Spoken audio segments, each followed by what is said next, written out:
Alright, so I'm trying to get more comfortable in front of the video and create some videos for you guys. But I wanted to show you a staple in my diet, if you will, and I just mean the food that I eat throughout the day, not that I'm on any specific type diet. But I make overnight oats pretty frequently, and the reason why I put overnight in quotes is because obviously I'm in my pajamas. I'm doing it this morning before I head to work. It really doesn't need that long to sit, so you can make it the night before, you can make it the morning of, and then I just stick it in the refrigerator for a couple hours until I'm ready to eat it. So normally I'd have glass, but today all I have right now is this plastic bowl. I've got my quick oats. I like the texture better with the quick oats since they're not being cooked, so they have like a less gritty texture to me. And you know, obviously, you can use a scale, set your cup or whatever you're using, zero it out and add each thing if you're someone that's tracking. But because I do this pretty frequently, I just kind of eyeball it. So depending on what your goals are, that's fine. Or if you need to be a little more specific, you'd want to weigh it. So I just, you know, put my oatmeal in there. And then I use chia seeds for some good fats and a little extra protein. 2.5 tablespoons has 9 grams of fat, 5 grams of protein, and 10 grams of fiber. So it's a great way to add a little extra fiber.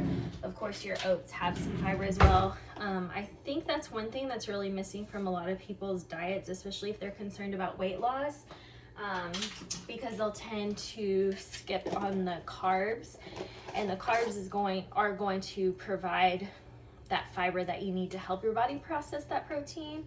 I'm not a low carb person, so just so that you understand.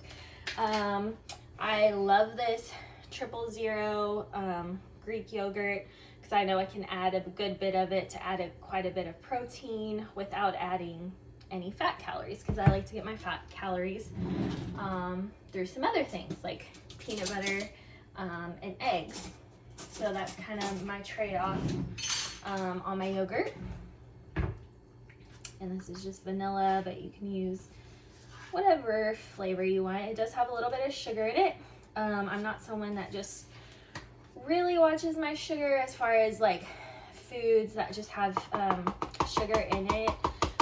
As long as it's not added sugar, as long as I'm not eating like high processed white sugar, I don't worry about it, because it's just a carb source. Really, your body's going to use it for energy. I can definitely tell the difference when I eat like a candy or some sort of processed packaged treat that has a lot of sugar in it, but things like that I don't worry about.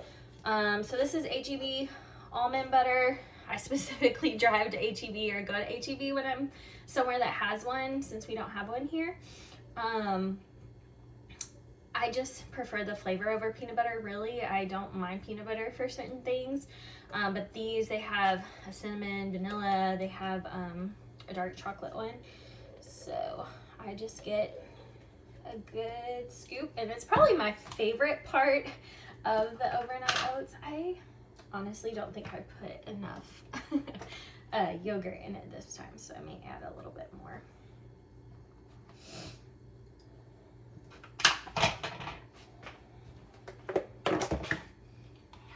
A little bit more.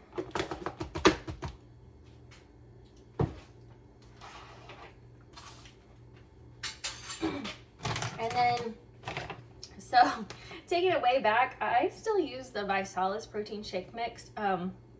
It's the first protein that I ever tried. It's got a lot of good vitamins and stuff in it. And I don't know, I'm just stuck on it after all this time. I only use 1 scoop, which is only 6 grams of protein, because it's a smaller scoop than like your normal like bodybuilder protein or whatever. So I just put that in there. And then I have this True Cinnamon from HEB. Ceylon cinnamon. I don't know if you can see that. Sprinkle some of that on there. Just good for you.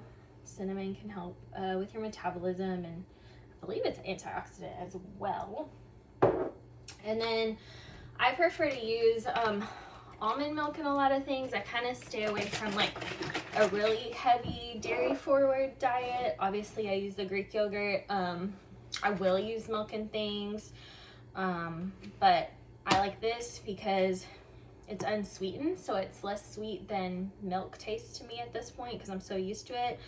The vanilla flavor is nice. It only has 30 calories per serving, but really for my overnight oats, I just like a little splash. I don't ever like my oatmeal, whether I make it this way or like hot, I just don't like it to be really runny.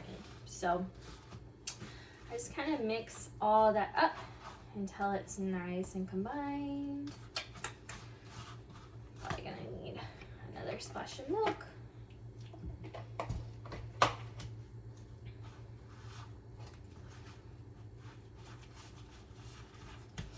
And then the trick is trying to get that almond butter to spread throughout it. Otherwise it mixes pretty easily, but if I want the almond butter to be, like I'm saying, mixed throughout it, I kind of have to do a little work.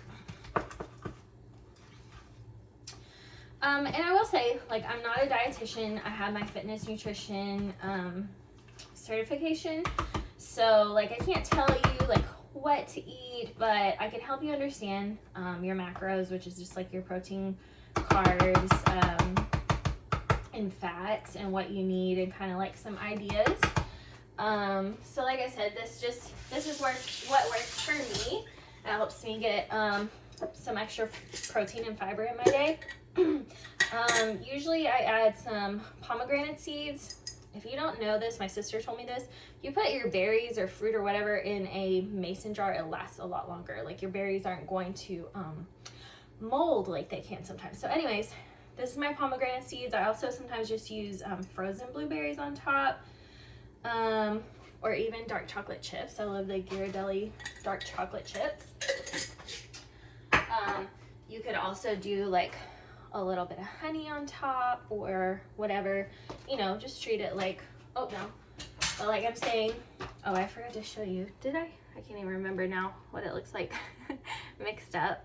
But the chia seeds, they do kind of make it solid if you don't know. So, like I had someone add it to they like to drink their yogurt and oats in the morning, but they didn't know, and they put the chia seeds in overnight and it kind of all congealed together. So that's just something to be mindful of. I like to eat it with a spoon, so I like the texture of this.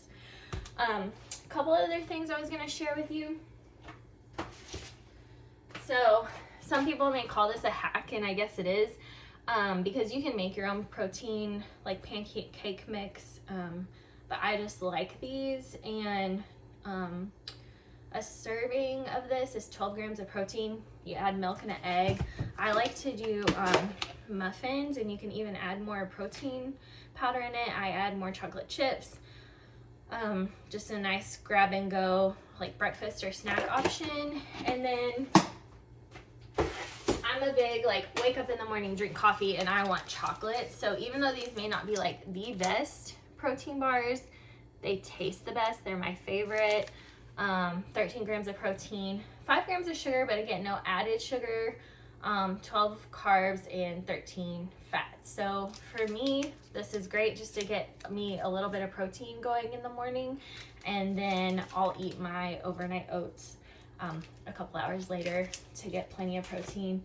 I can probably pull it up as far as when I have weighed and tracked to tell you the macros, but at this moment I don't know. I don't remember.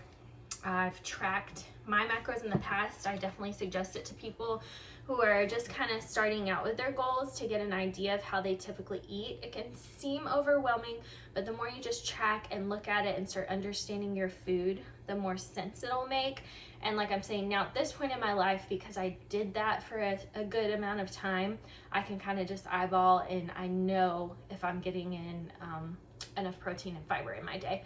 And again, I am not low carb. I prefer a little bit lower fats. Fats are still going to be important for for your hormone health. So you still have to get that fat in. I think a lot of us get stuck in that old dieting mindset where it's really restrictive and you can't eat certain things. And I'm not gonna do that. I'm gonna eat the things that I enjoy. And yeah, someone might talk about how bad oats are for you, and there's some research that may say that, but I feel like along with my antioxidants that I'm getting and just how much better my diet is in general as an adult, I don't stress and worry about it. All my blood work is always good.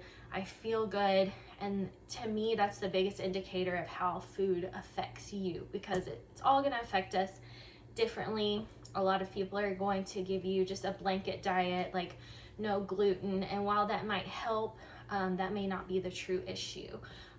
So love to talk about those kinds of things, give you guys some ideas. You know, you can always start small with something like this, adding a little protein and fiber in your day, instead of just like trying to make a huge change at once.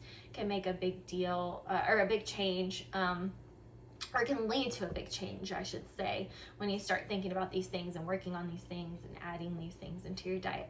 So I hope this has helped, and I hope I made sense.